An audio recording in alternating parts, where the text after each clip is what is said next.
All right, this is John Kohler with GrowingYourGreens.com. Today we have another exciting episode for you. Today we're going to go ahead and give you guys my 3-acre Puerto Rico farm update.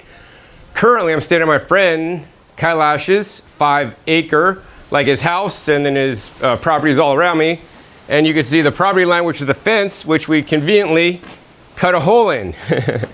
So this trip, the main goal was to basically make a trail from here to my house property that hopefully will get started construction 2026.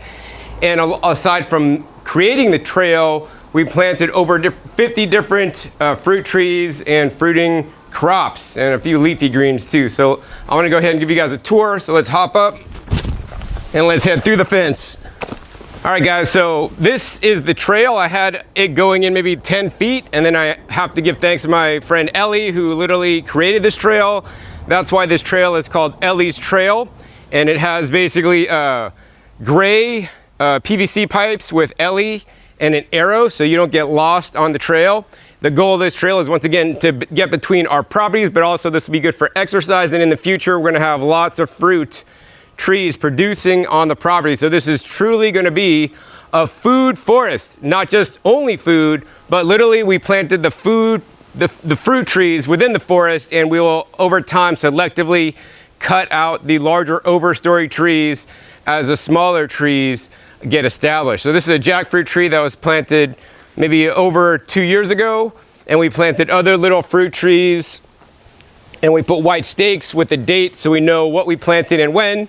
And honestly guys, like, all the plants that you're seeing here is going to be on natural irrigation. If it rains, they get water. If they don't, they're relying on the soil moisture, which of course in the shaded forest, it holds the moisture a lot better. Also, of course, this is the humid tropics where it's just more humidity in the air. Right over there, we have a May sapote, and continuing on, we got a jackfruit, and we probably can't point everything out for you, but we're just kind of gonna go quick because I gotta catch the flight here. But yeah, we got things like the money tree or Malabar chestnut there off the trail up there. We got the mulberry right next to the trail. I planted a cinnamon tree. It smells. That's like how they get the cinnamon. Up there, we planted another jackfruit.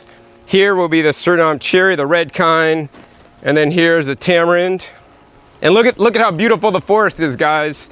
This is all my property. We did a lot of clearing to make the trail happen, as well as basically what we did was we created a room for each of the fruit trees. That's how I like to think of it. Basically, we cleared an open space around the fruit tree so that nothing would compete with it. Hopefully no vines will go up it. We planted it so it has its own little space defined by other trees around it. The other trees around it over time will get cut out to give this blackberry jam fruit tree a lot more space. Over on this side, we got a Jerusalem lemon. And I want to stop right here, guys, because one of the reasons why I chose Puerto Rico is my best friend lives here, of course, but the second reason is because it is very affordable to grow fruit trees and buy fruit trees here. We're going to go ahead and clip in a segment of the video where I unload most of the fruit trees I got, and you'll see the prices range from $3, $5, $10, $15. All right guys, just want to give you guys an update. We just got back from the fruit tree nursery, and I want to show you guys what $231 in fruit trees looks like here in Puerto Rico. Now, I think most all these guys are from seedlings, and I know some of you guys in Florida are probably laughing at me for buying seedlings, you know, because it's always better to get grafted trees so you know what you're going to get. But when plants are this cheap, and more importantly, you have a lot of space, like I have 3 acres, you have space to waste. Either I could have junk trees that produce nothing, or I could have some fruit trees that maybe aren't totally the best fruit, but they're gonna produce fruit and can be delicious at that. So check it out. So coming out first, we got these guys, and these guys were like $10 each. This is a $10 fruit tree in Puerto Rico. This is either the Santol or the Rose Apple. We got 2 big ones. $10 each. All right. Next up, this is the most expensive. This was $15. This is a little baby durian. Next up, I got some nut trees. These are known as the money tree that a lot of people have for good luck in their house, but this tree actually makes some nuts that you could eat called the Malabar chestnut. So I got 2 of these, $5 each for these trees. Next up, we got some sweet tamarind fruits. These trees were $5 each. Next up, I got a giant ice cream bean fruit tree for $10. And this was also $10. This is like a purple skin and flesh guava from Asia, Southeast Asia. I got a bunch of these mainly because they're cheap. These are basically just seedling cacao. I mean, it's probably better to get grafted cacao, but the trees cost more money. And once again, guys, I have like 3 acres, and these also grow in good shade. So $5, man, for a cacao tree this large, it's amazing. Next up, I got some red Suriname cherries. I personally prefer the black, but he didn't have any of the black. These are more of a bush than a tree, but they can be quite fruitful and fruit throughout the year, actually. And these trees, guys, $5 each. Look at how big they are. It's like at least 3 feet tall. Can't beat the prices here in Puerto Rico for being in America still. The other thing I got, since I'm planting like mostly in the shaded area of my farm, like under big canopy trees, are like coffee. So these coffee will produce in more sun or more shade actually. And each coffee tree was $3 each. So I got like, I think 9 of them. All right, next up, I got a passion fruit, $3. All right, now we got another tote of plants. I'll just go over them real quick. Let's see, we got more coffee. This is for the trail. We got a long on for $10. That's this guy right here. We have the blimby fruit. They're $10. We got the star fruit. Actually, the star fruit are small for $10. The blimbies are $10. We got a mulberry for $10. And jackfruit for $10 also, and some more star fruit. But yeah, basically, as you can see, guys, I got lots of fruit trees for my farm here for $230. So we gotta get planting them. And then even after that, I went to the flea market in Mayagüez and got fruit trees for like $5, including the Jerusalem lemon there. Actually, I think maybe this mamey was also from the same guy. But yeah, we have then this one. Here's a tip. Here's a trick, guys. I bought this rose apple. It was coming out of the pot. The roots were going into the ground at the nursery. I'm like, oh, that's a good deal. The roots are bigger. The plant's tall. It was $10, and I was supposed to plant it like that day, and it didn't happen for a couple of days. So I'm not sure if it's going to recover. So the moral of the story is, if you're not going to plant it immediately, get the trees with the roots still in the pot so they don't get uprooted and then get shocked. All right, we got a lot of Suriname cherries. Here's a passion fruit, so we could vine up this fence. And I really want to just show you guys the expanse. You know, I got like a lot of old growth trees, like super tall, and then like a lot shorter ones. Over there is a blimby or pickle tree. And then we planted a lot of cacao. An upcoming episode, I visited my friend Juan, who has the best selected cacao seedlings. And so we have some of his seedlings as well as some seedlings from the nursery, which were only $5, all planted throughout here. We also planted coffee. And although I am not a coffee drinker, the thing I like about the coffee is that there's a coffee fruit that's red, that's very nutritious, that unfortunately nobody gets to eat, because in coffee production, they throw this red fruit out, which to me is the most delicious part. And then as we go down further, you can see it really thickens up and a lot of vines overhead. And you know, we planted a lot of cacao in the more shaded areas because it does like a little bit more shade, especially before it gets established, because they're kind of younger trees. This is a dead end that will hopefully continue one day, but actually we're going to take a right turn right through this little fence area. And if you're wondering why there's a fence here, this was a former like pasture land. They would graze animals here. Actually, I found the remnants of a barn actually on the property this trip also. And so this is virgin land. And I know some of you guys are thinking, John, why didn't you take the bulldozer and bulldoze all the trees so you could start with a blank slate and then start planting trees where you want? You wouldn't have to cut back things. You wouldn't have to create a little room or space for your fruit trees to get planted. And you know, that's not how I want to do it. That's how, you know, modern farmers and gardeners think. But I want to work with nature instead of against it, and use the existing trees that have been living here for hundreds of years, like native, virgin, like to my benefit, right? And selectively harvest them out. And if we look down at the trail at spots, right, I have really good mycorrhizal fungi networks. I've seen a lot of white fungi when I dig up more cacao, More cacao. Lots of cacao. Cacao everywhere. Cacao for everybody. And then here we got a Suriname cherry. Got a cranberry hibiscus. And we're going to go ahead and continue down the trail. The coffee and the cacao are the number 1 and 2 crops that we planted in the shady area because they could really handle the shade and produce well. Actually, coffee doesn't like actually full sun. It'll do better in partial, even more full shade. And here's the thing, guys. Some of you guys that do fruit trees in the tropics are thinking, John, you're crazy. You're planting in full shade. Well, here, guys, check it out. These plants are young. We literally just got them out of the nursery. They're not going to get watered for like 6 months by me because we watered them right before we're leaving, but they're going to get watered by the rain. We're going in the dry season. I wanted to plant these in the shade so that they don't need as much water.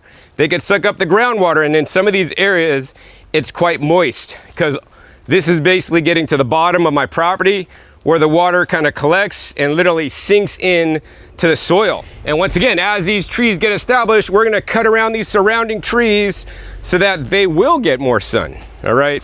I really like how this trail kind of just bends and curves organically. And this is all because of Ellie's connection with nature, the higher power. She selected these, the way we went. And then I cut down trees to make the path a lot wider.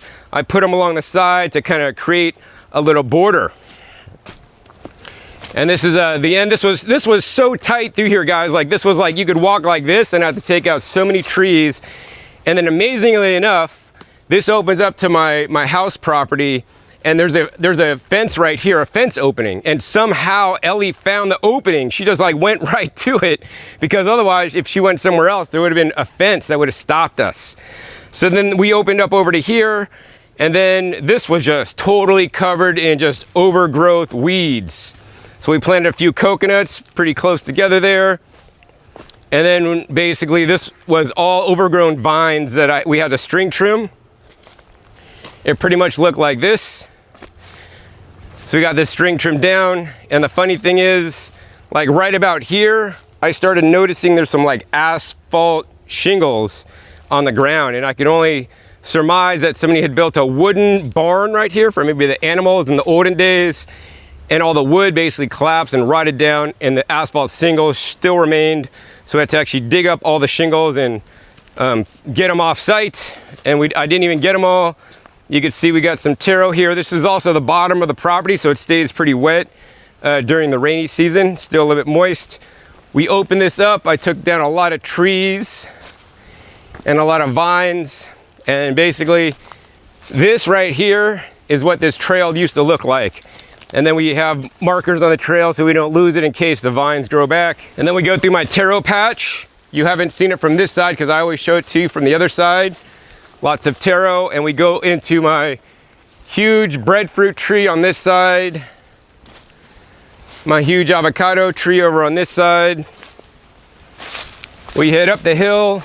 I have some sugarcane growing over here. And of course I've planted a lot of bele like last trip. And the bele has grown amazing. Look at this, guys. This is called the salad tree or bele. I planted like a rooted cutting, or the roots, 6 months ago, and this thing is huge. This is how easy it is to grow in the tropics with nothing but the rainwater, all right? And the trick for the bele is when it falls over, it wants to make a lot more upshoots. So instead of growing straight up and tall, I would encourage you guys to bend it over. It'll make a lot more upshoots. You will get a lot more food. You guys can see I harvested a rack of bananas. I still have lots of bananas. Here's some bananas here. A giant avocado tree that actually got avocados off of this time, so it's fruiting this month. They're almost about ready. Some of them dropped. There's still some on the tree.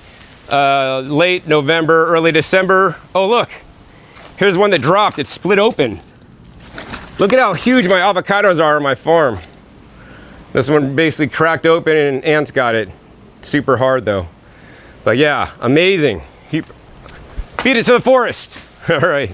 Another thing, I had a 2-wheel drive rental SUV, and I came down this road here and then I couldn't get back up. It's the only time I have problems getting it up when I'm in Puerto Rico and the ground is slippery, and I tried to get a run at it and the 2-wheel drive was just too wet, didn't get enough traction. and I did try to get pulled up, and I just kept slipping right here. Always fun in Puerto Rico when I have my fun experiences. All right, guys, so that's the end of the tour. I normally start the tour right here at my house. Glad to say that basically the building permits are issued, ready to get made, and the signs put up as soon as I hire the contractor, which hopefully should be 2026. We got some pigeon peas there, and of course, my mango tree, my Americana maize over there, and my huge moringa now. I got a lot more bele over there. The one sad part about this trip is I really want to work that mountainside, which is like my first zone that I started working, where I plant a lot of food crops. It's just completely overgrown, but I ran out of time. So how it goes in Puerto Rico. Really been enjoying this trip, planted over 50 fruit trees. I hope you guys enjoyed this little tour today. I actually got to head out and head to the airport so I don't miss my flight home. If you guys enjoyed this episode here from Puerto Rico, please be sure to give this a big thumbs up. Also be sure to share this with other people so you guys can see how amazing it is farming in Puerto Rico, raw land that is a lot of hilly, not just flat, and a lot less expensive than buying in tropical places like Hawaii. Also be sure to click that subscribe button right down below so you don't miss out on my new and upcoming episodes. I've committed 5 to 7 days. You're gonna know where I show up, what you'll be learning on my YouTube channel. Make sure you click the little bell to get notified as my new videos come out. And finally, be sure to check my past episodes. And past episodes are a wealth of knowledge. Over 17 episodes at this time on this channel dedicated to you guys how to grow your own food at home. And of course, links down below to all my updates from my Puerto Rico property. I do one update about every 6 months when I come, and I show you guys the progress that I'm making, and it's always fun stuff. So with that, my name is John Kohler with GrowingYourGreens.com. We'll see you next time, and until then, remember, keep on growing.